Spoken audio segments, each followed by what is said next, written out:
कहते हैं ना, जब दिन थोड़ा बुरा चल रहा हो तो सोच समझ के काम करना चाहिए।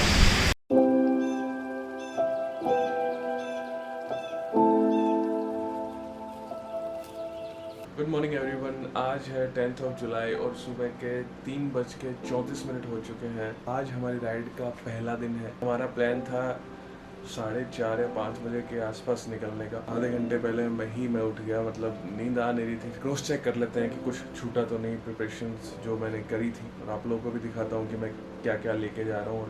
तो ये वो चीज़ें हैं जो मैं कैरी कर रहा हूँ। ये एक टेल बैग टाइप का है, पीछे सीट पे रहेगा।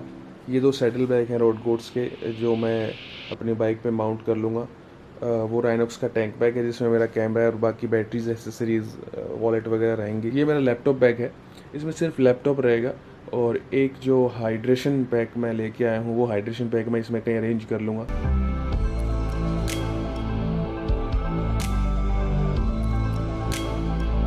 तो बस अभी गगन भाई साहब का इंतज़ार हो रहा है, वो आ जाए तो हम निकले हमारी इस ड्रीम ट्रिप पे। आफ्टर 4th ईयर है ये, 4 साल बाद हम लोग वापस जा रहे हैं।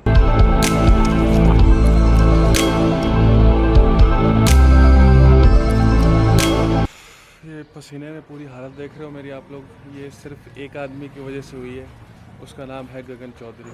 4:30 चलेंगे, फिर कहते हैं कि 5 बजे तक चलेंगे, फिर कहते हैं 5:30। फाइनली कहते हैं भाई तू ही आ जा, मेरा एडिटिंग का काम बाकी पड़ा है। ये पूरा लगेज मैंने बाइक पे माउंट किया है। पहले हमारा बाइक पे लगेज माउंट करने का कोई प्लान नहीं था। मतलब गगन यहाँ गाड़ी लेके आने वाला था और उस गाड़ी में ये सारा टैंक बैग को छोड़ के बाकी सारा सामान गाड़ी में डाल के हम दिल्ली लेके जाने वाले थे। इसका बदला मैं लूँगा गगन चौधरी। मैं आ रहा हूँ।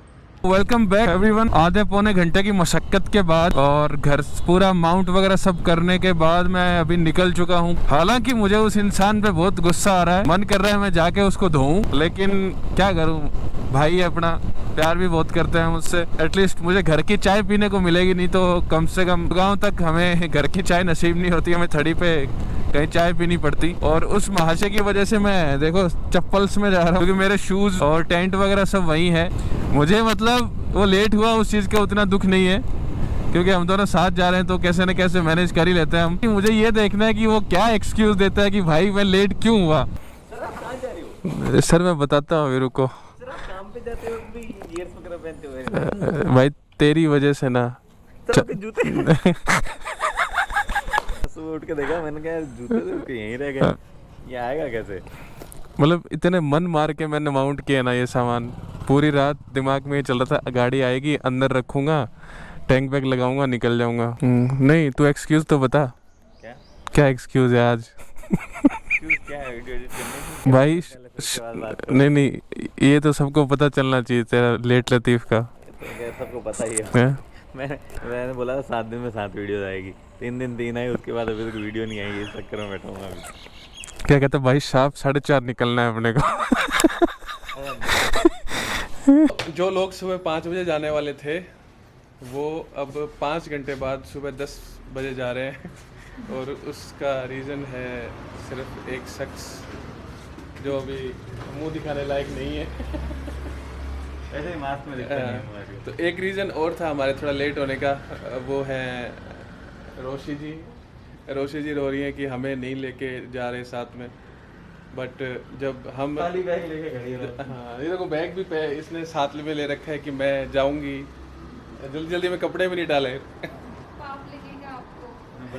ये पाप तुम्हें लग रहा है, जब हम इंटर लद्दाख करने वाले थे और हम नहीं गए तो तुमने ढोल बजवाए थे घर के सामने बुला के कि तुम नहीं जा पाए, इसलिए तुम नहीं जा सकते। अंदर बंद करके आ रहा हूँ। तो रोशनी ने हमें चैलेंज दिया कि अगर तुम नहीं लेके जाओगे तो मैं फ़्लाइट लेके अपने आप आ जाऊंगी। तो देखते हैं रोशनी आ पाती है नहीं आ पाती। बाकी मुझे बड़ी ठंडक महसूस हो रही है। इसने मुझे जीने नहीं दिया था जब हम विंटर लद्दाख नहीं कर पाए थे, और अब मैं सोलो ट्रिप करूंगी। तो ये लेट हो रहे हैं, चलते हैं और जो भी रास्ते में होता है मैं आपको बताता हूँ। फाइनली हम निकल चुके हैं 5 घंटे के बाद। हालात कुछ ऐसे हो गए कि हमें 5 घंटे बाद निकलना पड़ रहा है, मतलब 10 साढ़े 10 के आसपास अभी टाइम हुआ है शायद। सब अंडर कंट्रोल है। फाइनली हम निकल चुके हैं। कोशिश यही है कि नॉन स्टॉप जाया जाए। काफ़ी देर के बाद मैं ट्रैफिक से बचता बचाता दिल्ली जयपुर हाईवे पे आ गया हूँ। और बुरी खबर ये है कि बारिश शुरू हो गई है। और मेरा जो GoPro है वो वाटर प्रूफिंग नहीं की हुई उसकी, मतलब जो अपन एडिशनल करते हैं, मतलब वाटर प्रूफ है नहीं अभी। तो अगर बारिश तेज़ आती है तो मुझे GoPro अंदर रखना पड़ेगा। कहते हैं ना, जब दिन थोड़ा बुरा चल रहा हो तो सोच समझ के काम करना चाहिए। सुबह 4 बजे उठे थे ये सोच के कि टाइम से दिल्ली पहुंच जाएंगे, बट पहले 5 घंटे वो ख़राब हो गए। अब ये बारिश ने परेशान कर दिया। अचानक से बहुत तेज़ बारिश शुरू हो गई है और मेरे पास रेन लाइनर है नहीं, सिर्फ राइनॉक्स का बैग और ये जो मेरे शूज़ है, अगर दिख रहे हैं तो ये 2 ही चीज़ें हैं जो वाटर प्रूफ हैं। बाकी गगन अभी मेरे से आगे है, यहाँ पे दौलतपुरा टोल प्लाजा है उस तक पहुँच गया है। वो गगन बोल रहा है वहाँ तो धूप निकली हुई है, और ये जो तेज़ बारिश हो रही है अचानक से, यही बारिश थोड़ी देर पहले गगन के पास बोला कि अचानक से तेज़ बारिश हो गई, मतलब वाइपर के बाद भी कुछ दिख नहीं रहा है गाड़ी में। तो यही है, मेरे ख्याल से 5-10 मिनट की बारिश है, ये निकल जाएगी, उसके बाद मैं यहाँ से निकलूँगा। बाकी मैं आपको दिखाता हूँ, विदिन 10 मिनट्स इतना ज़्यादा पानी बरसा है।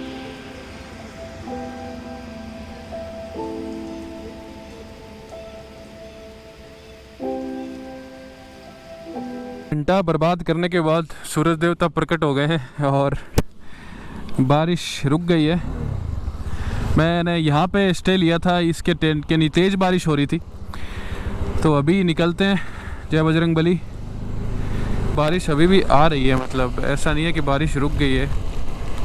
और ये ट्रक वाले सब कपड़े उतार उतार के नहाना शुरू कर दिए इन्होंने, तो मतलब बारिश रुकी तो नहीं है। और तो पड़ेगा, यहाँ खड़े रहने से कोई सॉल्यूशन निकलने वाला है नहीं।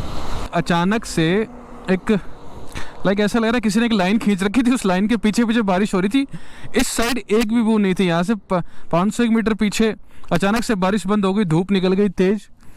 तो मैंने सोचा GoPro वापस माउंट कर लेता हूँ। अब गगन काफ़ी आगे निकल गया है मुझसे और मुझे थोड़ा जल्दी करके उसको मैच करना पड़ेगा, वरना हम बहुत लेट हो जाएंगे। थोड़ा तेज़ चलना पड़ेगा और बाकी सब बढ़िया। मतलब ये मान लो मेरी किस्मत ख़राब थी, जहाँ मैं जिस ढाबे पे मैं रुका था उस ढाबे से जस्ट 1.5 किलोमीटर बाद ये धूप और ये बिल्कुल क्लियर मौसम है। आप देखो कहीं बादल का कतरा भी नज़र नहीं आएगा। और थोड़ा सा अगर मैं जल्दी निकल लेता पहले तो शायद मैं बारिश में भीगता भी नहीं। ये बारिश लुकम छुपाई खेल रही है। 10-15 किलोमीटर का पैच एकदम क्लीन देके वापस से फिर से बारिश शुरू हो गई है। सामने एक R15 जा रही है और उस पर जो पीछे वो येलो कलर में लड़की बैठी है और एक लड़का है, दोनों बिना हेलमेट आराम से 110 पे क्रूज़ कर रहे हैं। और जैसे ही मैं आगे जाता हूँ पीछे से और तेज आते हैं, फिर स्लो हो जाते हैं, फिर आगे जाते हैं। एक तो हेलमेट नहीं पहन रखे। लोगों की ज़िंदगी इतनी सस्ती लगती है कि बस जैसे हेलमेट पहन लेंगे तो पता नहीं क्या पहाड़ टूट पड़ेगा। मेरी गगन से बात हुई, गगन ऑलरेडी गुड़गांव पहुंच चुका है और उसने अभी मेरे को बताया कि जहाँ पे ये बॉर्डर पे फार्मर्स बैठे हैं कि वहाँ पे कोई ट्रक फंस रखा है, तो लंबा जाम लगा था वहाँ पे भी। गगन भी 40-45 मिनट वहाँ पे फंसा रहा। तो मैं कोशिश करूँगी या तो रॉन्ग साइड जाऊँ कि बीच से निकलने की कोशिश करूँ। अगर उधर गया तो बहुत टाइम वेस्ट हो जाएगा। कि यहाँ पे लास्ट रिपब्लिक डे पे जब आया था तब जो जाम लगा हुआ था, यहाँ पे सेम जाम वापस से लगा हुआ है। तो ये पूरा इधर से, पिछली बार हम उधर से उस साइड से गए थे, अब हमें यहाँ से निकलना पड़ेगा साइड से। तो यहाँ हर बार ही जाम रहता है, पता नहीं क्या करते हैं ये इन ट्रक्स के साथ क्या नहीं, मुझे तो अभी तक समझ नहीं आया इनका सिस्टम। मेरी मुसीबतें बढ़ा दी इन्होंने। वैसे लेट हो रहा हूँ और ऊपर से 4 चांद लगा दिए। ओहो हो बेचारे ट्रक वाले कब यहाँ तो खाना ही बनाने लग गए।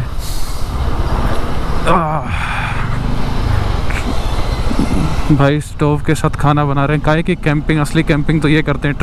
क्या निकल पाएंगे? ओहो हो, क्या हम निकल पाएंगे? मिट्टी ही मिट्टी। कुछ नहीं दिख रहा।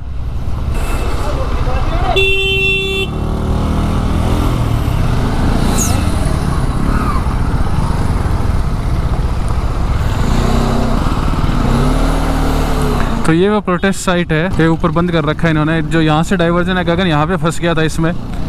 मैं ऊपर से तो नहीं आया, लेकिन साइड में जो जहाँ हमेशा पुलिस वाले जाने नहीं देते वहाँ से मैं निकल के आया हूँ। अब आगे देखते हैं ये जाने देते हैं या नहीं जाने देते हैं, क्या कहाँ से रास्ता निकलता है।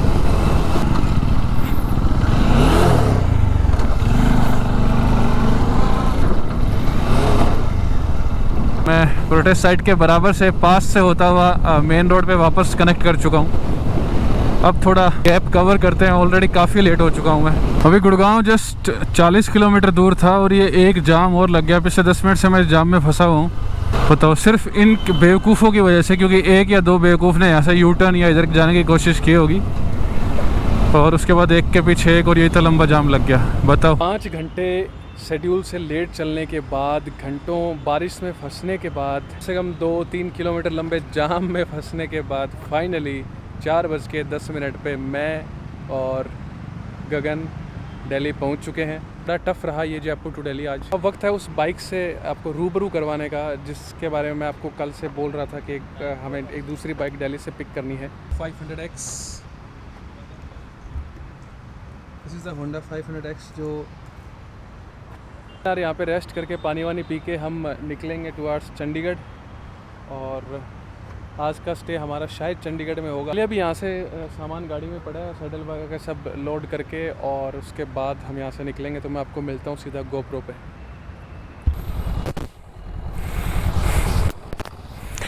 तो भाई हम हैं अभी दिल्ली में और निकल रहे हैं, चलें।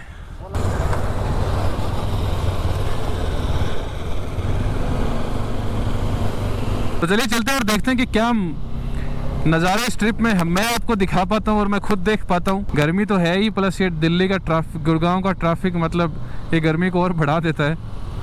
तो एक बार इससे निकल लेते हैं और फिर मैं आपसे बातचीत करता हूँ।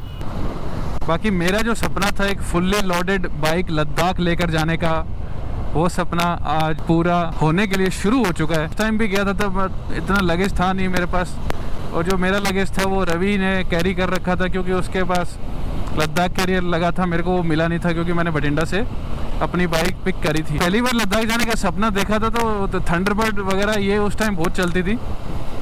वो थंडरबर्ड पे लोग सैडल बैग और टेल बैग माउंट करके मतलब ऐसे रन करके पास से गुजरते थे। मुझे ऐसे बहुत मस्त फील आती थी। मैंने कहा एक दिन मुझे ऐसे फुली लोडेड बाइक लेके लद्दाख जाना है। और आज मेरा सपना 4 साल के बाद, पिछली बार जब गया था तब तो नॉर्मल एक टेल बैग था, आज फुली लोडेड बाइक है मेरे पास। कंप्लीट फील आता है लाइक अगर आपकी बाइक फुली लोडेड है तो फाइनली हम दिल्ली के खतरनाक ट्रैफिक से बाहर निकल गए हैं और ये देखो सनसेट क्या मस्त लग रहा है।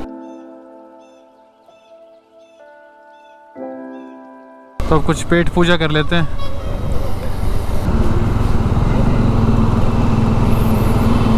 पेट पूजा कहाँ है mister Chaudhary? Mister Chaudhary, mister Chaudhary, where are you?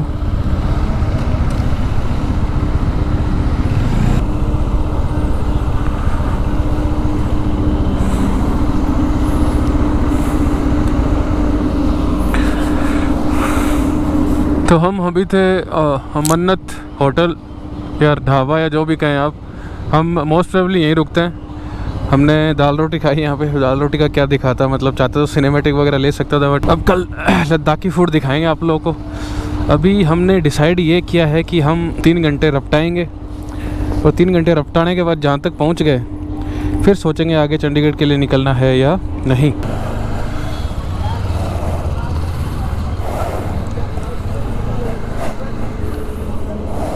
तो चंडीगढ़ है यहाँ से 201 किलोमीटर और गूगल मैप शो कर रहा है कि 3 घंटे और 25 मिनट लगेंगे बाइक मोड पे, और फिर वो थोड़ी थोड़ी देर में उसको चेंज कर रहा है। तो मतलब 3 घंटे 25 मिनट अगर गूगल मैप के अकॉर्डिंग हम लोग चलते हैं या पहुँचते हैं तो अभी शायद 9 बज रहे हैं, 8:30 के आसपास, तो हमें 12 बज जाएंगे। और 12 बजने का मतलब फिर ना तो हम सो पाएंगे क्योंकि जाके तो फ्रेशन अप होने में भी 1-1.5 घंटा लग जाएगा। तो यही सोच रहे हैं कि 11 बजे तक जहाँ तक हम चल सकें हम जाएंगे, और फिर या तो कुरुक्षेत्र या अम्बाला, और कुरुक्षेत्र अम्बाला के अगर बीच में हम रहते हैं तो फिर अम्बाला में हम होटल बुक करके वहीं स्टे करेंगे।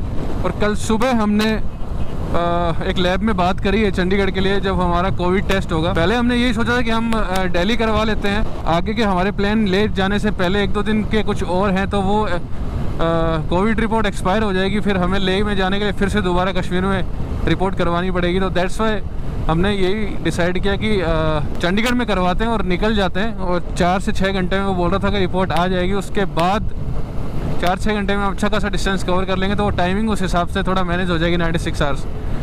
तो बस यही है, अभी थोड़ा रफ्टाएंगे, थोड़ा स्पीड रफ्टाएंगे इन द सेंस थोड़ा डिस्टेंस कवर करेंगे, थोड़ा स्पीड मेंटेन करके।